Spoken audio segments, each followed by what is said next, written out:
самое важное и интересное за эту неделю. 7 предупредительных. В Ухте полицейские выстрелами остановили нарушителя. Не просто детский комплекс. В Ухте проинспектировали площадки для наследников Победы. Крещенские купания. Ухтинцы окунулись в освященную купель. И 2 турнира, и оба победных. В Ухте прошли игры юниорской лиги. Подробности прямо сейчас.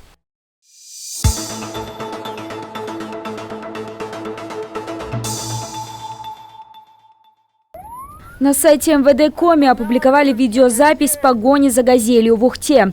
Видео засняли инспекторы ГИБДД. Во время дежурства их внимание привлек автомобиль, водитель которого отказался остановиться по требованию правоохранителей. Он продолжил движение, пытаясь скрыться и создавая опасность для других участников дорожного движения. Как следует из релиза МВД, включив специальные световые и звуковые сигналы, автоэкипажем ДПС была принята попытка остановить машину. Водитель не реагировал на законные требования полицейских, выезжал на встречную полосу движения и проезжал на красный сигнал светофора. Руководствуясь федеральным законом о полиции, госавтоинспекторы применили огнестрельное оружие для остановки транспортного средства. Стражи порядка произвели 7 предупредительных выстрелов и 1 выстрел по колесам машины. Вскоре автомобиль был остановлен. Нарушителем оказался 31-летний мужчина, который находился за рулем в состоянии алкогольного опьянения. Проверка по учетам ГИБДД показала, что в настоящее время он лишен прав употребления транспортным средством за нетрезвое вождение. В отношении задержанного составлено 10 административных материалов, среди них управление транспортным средством водителем, находящимся в состоянии алкогольного опьянения и не имеющим права управления транспортным средством.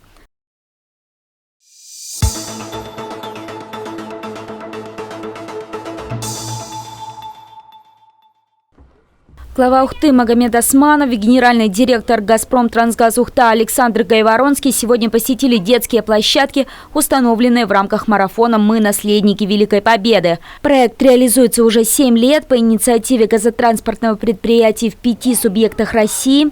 На деньги, которые пожертвовали сотрудники предприятия, ремонтировали памятники и обелиски, посвященные победе в Великой Отечественной войне.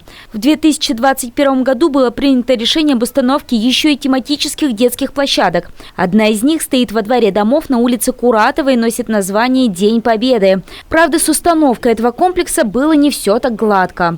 В начале работы возникали вопросы от населения, дескать, нарушается технология. Здесь уложено резиновое покрытие, значит, да, действительно заканчивали уже в снег, но с всеми необходимыми мерами, то есть здесь все прогревалось.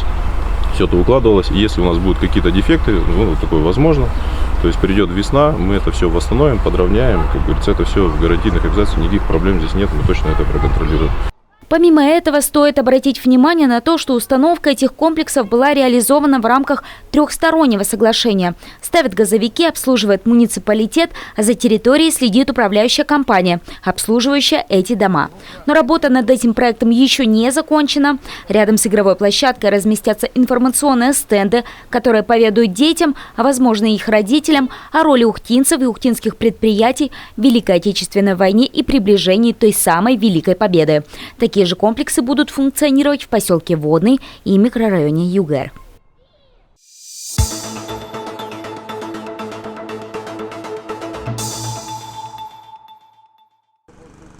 В Ухте в 0 часов 19 января начались традиционные крещенские купания. В муниципалитете оборудовали 4 купели на Водном, Яриге, Боровом, но больше всего желающих окунуться в освященную купель собралось у бассейна «Юность» в Ухте.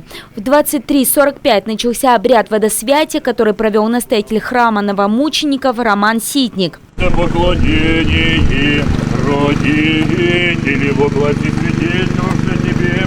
Но главное в обряде окунания в Иордань все же безопасность пришедших сюда людей. Саму купель оборудовали специальной деревянной решеткой с поручнями, выпускали на лед по 10 человек, чтобы не создавать толкучки и очереди как у самой Иордани, так и в палатках для переодевания.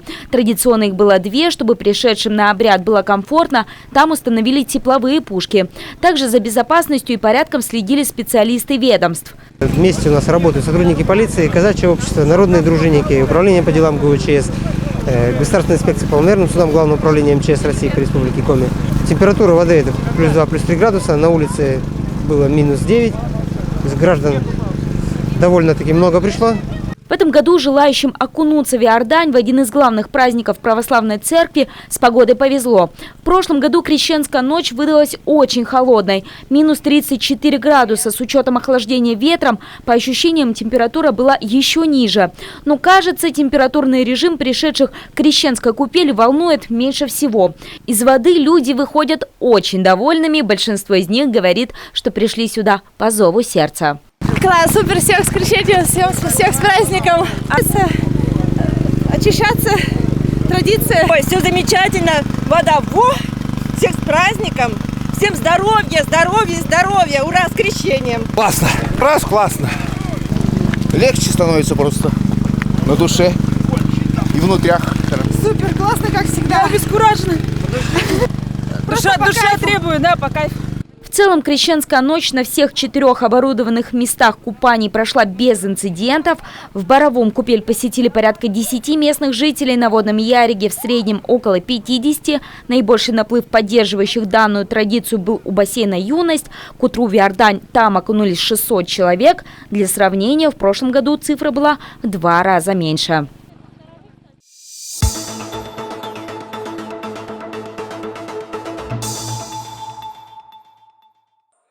Спорткомплекс «Ухта» в течение 3 дней принимал 2 турнира юниорской лиги. С 14 по 16 января тут прошли одни из туров всероссийских соревнований, которые будут идти в течение года в городах команд участников. В одной из лиг выступили ребята до 16 лет, во второй – спортсмены старшей группы до 18. Соперниками младшего состава от «Ухты» стали команды из Екатеринбурга, Тюмени и Сыктывкара. Соперники старшей группы – представители Вологды и столицы Коми. В первый день соревнований прогнозировать результат наших футболистов представители мини-футбольного клуба «Ухта» не брались, отмечая, в данных встречах все же главное не победа. Сложно говорить на сегодняшний момент, как сыграют наши ребята, поскольку они, младшие юноши, провели всего лишь 1 тур, а старшие юноши 2. То есть мы будем смотреть их команды будут смотреть их на дальней дистанции. Ну и все-таки нужно понимать, что в первую очередь нужно, чтобы они получили новые навыки, новые качества, получили опыт выступления на таком уровне. Это самое важное. Не настолько, сколько места призовые, сколько именно опыт игровой. Но, как оказалось, на практике родной зал стал для ухтинских футболистов довольно удачным. В течение 3 дней младшие успели выступить в 3 матчах, старшие провели 2 встречи. Итог первых – 2 победы, 4-3 в матче с Тюменью, 5-2 с Сыктывкаром, 1 ничья с гостями из Екатеринбурга. В группе до 18 также 2 матча в пользу Ухты. Счет 7-2 с вологодскими «Витязями» и 4-2 с новой генерацией из Сыктывкара. По итогам этого тура наши младшие юноши на 3-м месте турнирной таблицы юношеской суперлиги, в которой участвует 12 команд. А ухтинская команда до 18 стала лидерами и возглавила список из 13 команд.